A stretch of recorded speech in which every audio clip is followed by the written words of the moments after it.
Assalamualaikum warahmatullahi wabarakatuh. Saya Ika Widya Estuti dari jurusan Manajemen Pendidikan Islam UIN Maulana Malik Ibrahim Malang. Di sini kita akan membahas mengenai prinsip-prinsip pengembangan kurikulum. Yang mana prinsip-prinsip pengembangan kurikulum adalah dasar untuk seorang pendidik, seorang pemegang lembaga pendidikan untuk mengembangkan kurikulum atau acuan dasar dalam pembelajaran. Nah, di dalam prinsip-prinsip pengembangan kurikulum kita akan merujuk pada Surat Al-Imran ayat 110 yang berbunyi Bismillahirrahmanirrahim Kuntum khaira ummatin ukhrijat linnas ta'muruna bil ma'ruf wa tanhauna 'anil munkar wa tu'minuna billah walau amana ahlul kitabi lakana khairal lahum minhumul mu'minuna wa aktsarumul fasiqun. Allah itu memberikan karunia yang sangat berharga untuk kita. Bagaimana kita itu bisa melaksanakan amar ma'ruf dan meninggalkan yang buruk-buruk atau meninggalkan perkara yang dilarang oleh agama. Nah, prinsip-prinsip pengembangan kurikulum itu adalah dasar untuk seorang lembaga pendidikan dan juga untuk pendidik ataupun untuk pengelola lembaga pendidikan untuk bisa melaksanakan pendidikan secara baik. Yang mana dalam ketika kita membicarakan mengenai prinsip-prinsip pengembangan kurikulum, kita akan merujuk pada prinsip pengembangan kurikulum secara khusus dan prinsip pengembangan kurikulum secara umum. Kita kupas satu-satu ya. Yang pertama, kita akan membahas mengenai prinsip-prinsip pengembangan kurikulum secara umum. Yang pertama, ada namanya prinsip efektivitas, berkaitan dengan proses dan produk. Karena kurikulum itu dilaksanakan di sekolah dan juga di luar sekolah, tetapi kita membahas mengenai yang di sekolah ya. Karena efektivitas itu berkaitan dengan proses dan produk. Maksudnya apa? Proses, bagaimana proses itu dijalankan. Produk, hasil dari proses pembelajaran. Jadi mengenai prinsip efektivitas itu berkaitan dengan proses dan produk. Produk apa? Produk yang dihasilkan melalui pendidikan itu sendiri. Yang kedua, ada namanya prinsip efisiensi, tidak boros, sesuai dengan tingkat kemampuan yang dimiliki. Jadi dalam proses efisiensi ini akan sangat berkaitan dengan biaya dan juga waktu yang digunakan, yang mana mengenai sesuai tingkat kemampuan yang dimiliki itu akan merujuk pada tenaga pendidik dan siapa atau yang dididik gitu. Jadi karena kemampuan pendidik tidak sama, kemampuan peserta didik pun juga tidak sama, maka harus sesuai dengan kemampuan yang dimiliki. Selanjutnya adalah berkesinambungan atau relevan, yang mana relevansi itu dibagi menjadi dua. Relevansi internal dan relevansi eksternal. Internal berkaitan dengan hubungan dalam sekolah itu sendiri, hubungan antar organisasi, siswa antar siswa dan juga siswa dengan guru, siswa dengan kepala sekolah misalnya.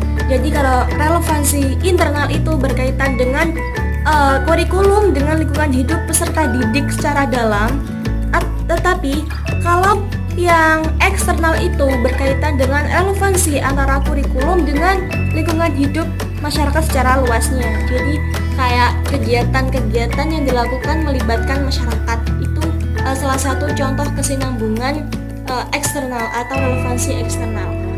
Selanjutnya yaitu ada namanya fleksibilitas atau lentur, tidak kaku, baik dalam dimensi proses dimensi hasil yang diharapkan. Jadi karena yang namanya kurikulum adalah sumber pedoman dalam melakukan pendidikan, maka harus memegang teguh prinsip fleksibilitas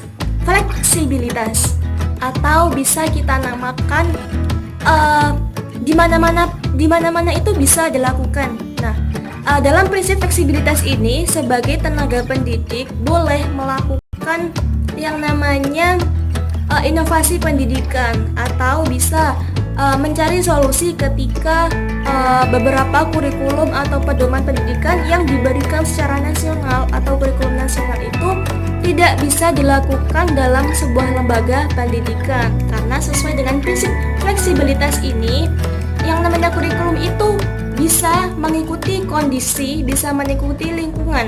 Karena kurikulum pada dasarnya adalah sumber dalam terlaksananya yang namanya belajar mengajar. Selanjutnya adalah berproses pada potensi, mengarah pada tujuan yang ingin dicapai dengan potensi yang dimiliki saat proses pendidikan. Karena tujuan pendidikan adalah mengubah ketidaktahuan menjadi tahu, dan proses untuk mengubah ketidaktahuan menjadi tahu itu harus ada target-target tersendiri. Untuk menuju pada target-target itu kita harus fokus dan dengan satu pusat, yaitu potensi. Meski potensi seseorang itu berbeda, potensi itu pun juga bisa merujuk pada banyak hal. Yang namanya potensi, ada potensi akademik dan juga non akademik. Tapi semua itu harus tetap pada pedomannya, yaitu berpusat pada potensi. Meski nanti akan ada pembahasan lain mengenai potensi-potensi yang dimiliki oleh siswa. Sebagai tenaga pendidik atau pemegang lembaga pendidikan, sebagai kepala sekolah harus mampu mengarahkan tujuan pendidikan itu pada pusat yang ingin dicapai atau potensi yang dimiliki saat proses pendidikan. Selanjutnya mengenai prinsip pengembangan. Nah, berbicara mengenai prinsip pengembangan itu akan merujuk pada perkembangan kurikulum dalam jenjang per jenjang dan juga dari masa ke masa. Sesuai dengan perubahan, sesuai dengan relevansi waktu, maka kurikulum yang ada itu mengalami perkembangan yang sangat besar. Perkembangan dari masa ke masa, perkembangan dari jenjang per jenjang. Kalau dari masa ke masa, sebelum kemerdekaan dan sesudah kemerdekaan, itu pun sudah sangat sekali banyak perubahan. Kok jauh-jauh banget sih? Nggak perlu deh sebelum kemerdekaan. Setelah kemerdekaan aja, mulai dari tahun 2004 misalnya. Mulai dari dijalankannya kurikulum KBK, hingga tahun 2006 dijalankannya kurikulum KTSP. 2013 ganti lagi menjadi kurikulum K13, kurikulum 2013. Sudah sangat berbeda dan melalui perkembangan yang didasarkan pada inovasi-inovasi atas adanya hambatan-hambatan yang dihadapi dari kurikulum yang ada. Dalam perkembangan ini ada sebuah hal yang harus kita pikirkan mengenai perkembangan kurikulum itu. Kalau kurikulum berkembang, pasti permasalahan yang ada itu semakin memuncak dan semakin tidak dapat dikondisikan. Akan tetapi pasti ada sebabnya, karena setiap hambatan itu akan mengarahkan pada inovasi dan juga pemikiran yang baru. Akan tetapi apakah pemunculan inovasi pendidikan itu, pemunculan kurikulum yang baru itu akan menghilangkan sepenuhnya permasalahan yang ada? Tidak. Dengan tujuan apa? Dengan tujuan adanya pembaharuan atau inovasi dari adanya kurikulum yang baru dari KBK menuju ke KTSP menuju K13 itu akan menjadikan sebuah permasalahan itu berkurang meskipun tidak hilang. Juga kalau dari perkembangan dari jenjang per jenjang itu pasti kita tahu. Ingat nggak ketika kita TK, ketika kita SD, MI, ketika kita SMP, ketika kita MTS, SMA, MA, MAN, SMK, kurikulum yang dijalankan pun berbeda. Sistem pengajaran yang dilaksanakan oleh tenaga pendidik pun sudah tidak lagi sama. Misalkan anak TK, kalau suruh presentasi pasti mereka gimana? Akan belum berjalan lah pasti. Tetapi kalau anak SMP, SMA, untuk presentasi sudah bisa berjalan. Anak SD sebagai pemilik karakter yang sangat aktif dan lebih suka bergerak, kalau untuk suruh presentasi belum bisa berjalan. Walaupun pada dasarnya mereka itu suka bermain dan suka melakukan hal-hal yang bergerak. Karena belum masanya memang. Mengenai prinsip yang perkembangan ini, prinsip perkembangan kurikulum itu sangat sesuai. Sesuai apa? Sesuai dengan fase-fase masa-masa anak. Jadi sesuai dengan perkembangan anak itu, kurikulum harus berkembang juga. Berkembang bagaimana bisa kurikulum itu dijalankan untuk tiap jenjang pendidikan. Kalau sebagai seorang tenaga pendidik tidak bisa menjalankan kurikulum sesuai perkembangannya, kurikulum pendidikan tidak bisa berjalan secara stabil.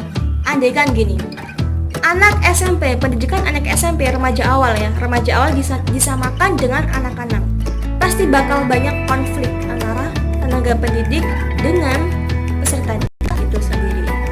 Selanjutnya yaitu prinsip kebutuhan, yang mana keadaan yang aktual dan keadaan yang ideal yang dicita-citakan. Mengenai keadaan yang dicita-citakan itu adalah keadaan yang menjadi target untuk direalisasikan dalam kehidupan saat ini, untuk pencapaian-pencapaian tertentu dan juga untuk impian-impian yang ingin dicapai. Selanjutnya, kepentingan siswa dan lingkungan, yang mana disesuaikan dengan kehidupan nyata siswa. Jadi yang namanya kurikulum itu tidak bisa direkayasa ataupun kayak gimana ya, karena kehidupan seorang pelajar, kehidupan siswa, kehidupan tenaga pendidik itu berbeda, lingkungannya juga berbeda, latar belakangnya juga berbeda. Jadi di sini yang namanya kepentingan siswa dan lingkungan itu harus disesuaikan, karena kehidupan siswa, kehidupan pengajar itu berbeda. Dan tetapi di samping itu kita harus bisa menjadikan kurikulum itu sebagai landasan atau sebagai solusi. Solusi untuk apa? Solusi untuk semua pendidikan itu bisa menyeluruh. Selanjutnya adalah beragam dan terpadu, memperhatikan keragaman karakteristik peserta didik. Nah, di sini nih karakteristik peserta didik. Peserta didik SMK dengan peserta didik SMA itu memiliki karakter yang berbeda, meski pada dasarnya mereka memiliki usia yang hampir sama. Peserta didik SD dengan peserta didik MI, dengan peserta didik SMP, dengan peserta didik SMA sangat-sangat berbeda. Akan tetapi sebagai pendidik yang harus bisa mengondisikan peserta didik dan sebagai pemegang lembaga pendidikan harus bisa menjalankan prinsip apa? Kepentingan beragam dan terpadu. Terpadu berangkat dari asumsi bahwa bidang-bidang kehidupan memerlukan pemecahan secara multidisiplin. Tidak hanya kedisiplinan yang dilaksanakan oleh seorang individu, akan tetapi kedisiplinan dalam menjalankan aspek kehidupan pendidikan di masa depan juga. Nah, yang mana untuk menjadi seorang yang disiplin itu harus ada pendidikan dan juga pengarahan dari tenaga pendidik dan juga dari pemegang sebuah lembaga pendidikan. Selanjutnya ada namanya prinsip integritas, kesatuan yang bermakna dan terstruktur. Jadi yang dijalankan dalam suatu lembaga pendidikan itu harus menyatu dan berstruktur atau terencana. Terencana di sini tuh memiliki struktur yang jelas gitu. Jadi kalau misalkan dalam lembaga pendidikan itu tidak memiliki struktur yang jelas, maka tujuan-tujuan yang ada tidak bisa terlaksana dengan baik. Selanjutnya, prinsip objektivitas, cakupan pandangan menyeluruh dan netral. Jadi nggak ada tuh namanya kalau anak kepala sekolah mendapatkan ini, kalau anak guru mendapatkan ini, kalau anak petani nggak boleh, itu nggak boleh namanya kayak gitu. Karena yang namanya kurikulum itu harus dijalankan sesuai dengan prinsip objektivitas atau netral dan menyeluruh. Siapapun bisa, siapapun memiliki hak yang sama untuk mendapatkan pelayanan yang maksimal. Selanjutnya adalah prinsip demokrasi atau penghargaan terhadap kemampuan. Kalau ada sebuah teguran, itu bukanlah untuk menjatuhkan, akan tetapi teguran itu adalah untuk menjadikan seseorang itu lebih baik lagi. Akan tetapi terkadang ada penilaian yang salah ya. Kalau aduh ini jahat banget sih negur aku kayak gini, pak ini, bu ini. Tapi sesungguhnya teguran itu adalah untuk menjadikan perubahan-perubahan di dalam diri seseorang ataupun di dalam diri seorang yang kurang baik menjadi baik lagi. Selanjutnya ada namanya prinsip dasar atau sumber filsafat, pendidikan, psikolog, sosiologi, manajemen, ekonomi, agama, dan ideologi. Karena pada dasarnya kurikulum itu adalah pedoman di dalam lembaga pendidikan sebagai pengelola pendidikan, sebagai tenaga pendidik untuk menjadikan apa? Untuk menjadikan pendidikan itu bisa maksimal, berjalan dengan maksimal dan bisa diterima oleh semua peserta didik dan juga oleh semua dalam unsur-unsur kependidikan. Selanjutnya ada namanya prinsip pengembangan kurikulum secara khusus. Tadi kan umum ya. Kalau prinsip umum itu menyeluruh bisa dibilang dipukul rata aja untuk semua jenjang pendidikan, untuk semua pengenalan lembaga pendidikan. Tetapi kalau prinsip khusus itu merujuk pada satu hal kurikulum itu, karena pada dasarnya kurikulum itu ada yang namanya kurikulum nasional, ada juga yang kurikulum dijalankan sesuai lembaga-lembaga masing-masing. Nah, prinsip tujuan yang pertama adalah prinsip tujuan, yaitu kebudayaan masyarakat, individu, mata pelajaran, dan disiplin ilmu. Kebudayaan masyarakat, individu, dan mata pelajaran. Masyarakat di Indonesia aja ya. Kita ambil contoh Indonesia. Jangan ke luar negeri karena kita berada di luar Indonesia. Kebudayaan masyarakat dan individu. Individu itu satu orang, masyarakat itu beberapa, suatu kelompok. Tetapi kita membahasnya mengenai masyarakat dan individu yang mengacu pada mata pelajaran dan disiplin ilmu. Individu yang dengan karakter yang berbeda, yang dilatar belakangi oleh sekumpulan masyarakat yang berbeda. Tetapi mereka pada dasarnya ingin memiliki disiplin ilmu, memiliki pengetahuan yang sama. Apa nggak boleh?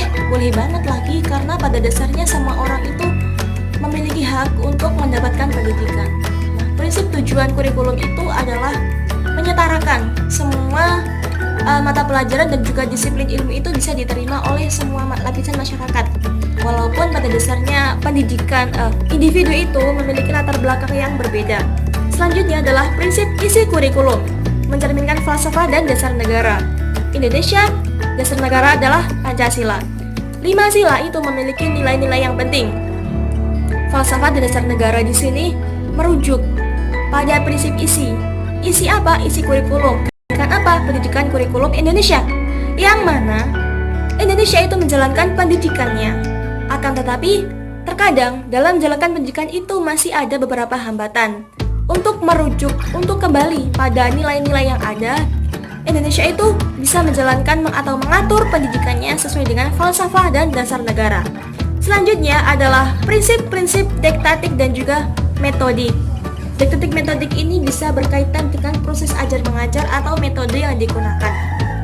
Nah, diajarkan fungsional dan praktis, jadi tidak bertele-tele gitu ya. Penyelarasan taraf pemahaman dan perkembangan peserta, membangkitkan dan memupuk minat, perhatian, dan kemampuan peserta didik. Jadi, karena kemampuan peserta didik itu berbeda, oleh karenanya prinsip dan juga metode prinsip diktatik metodik ini berkaitan dengan metode yang dimanfaatkan oleh pendidik untuk menjadikan peserta didik itu paham dan bisa mengikuti kegiatan pendidikan secara baik. Karena semua peserta didik itu memiliki hak yang sama untuk mendapatkan pengetahuan, jadi prinsip diktatik metodik ini harus dijalankan dalam sebuah lembaga pendidikan. Demi apa? Demi tercapainya target-target kurikulum itu sendiri. Selanjutnya, prinsip yang berkenaan dengan media dan sumber belajar, objektivitas, program pembelajaran dan sasaran program atau situasi dan kondisi. Karena kondisi dan situasi itu berbeda ya. Misalkan kondisi perkotaan, kondisi desa, kondisi alam yang berbeda di Indonesia. Sebagai seorang tenaga pendidik harus bisa menjadikan contoh yang baik. Contoh di sini tidak hanya merujuk pada personal, tetapi dalam proses pengajaran itu kalau anak desa, misalkan di daerahnya itu tidak pernah mengenal yang namanya pesawat atau tidak pernah mengenal yang namanya perahu, jangan jadikan perahu sebagai contoh. Misalkan dalam anak desa tahu sepeda ontel atau taunya mobil, ya udah jadikan mobil sebagai contoh. Tapi kalau anak kota taunya bus, taunya pesawat, jadikan pesawat atau bus sebagai contoh gitu. Jadi jangan sampai kebalik, jangan jadikan sasaran program atau situasi yang kondisi itu sebagai hambatan. Jadi gitu, media dan sumber belajar itu harus saling mendukung dalam terlaksananya program pendidikan. Selanjutnya adalah prinsip-prinsip evaluasi, karena kurikulum adalah dasar atau pegangan dalam terlaksananya pendidikan, terlaksananya program-program pendidikan, maka harus ada prinsip evaluasi.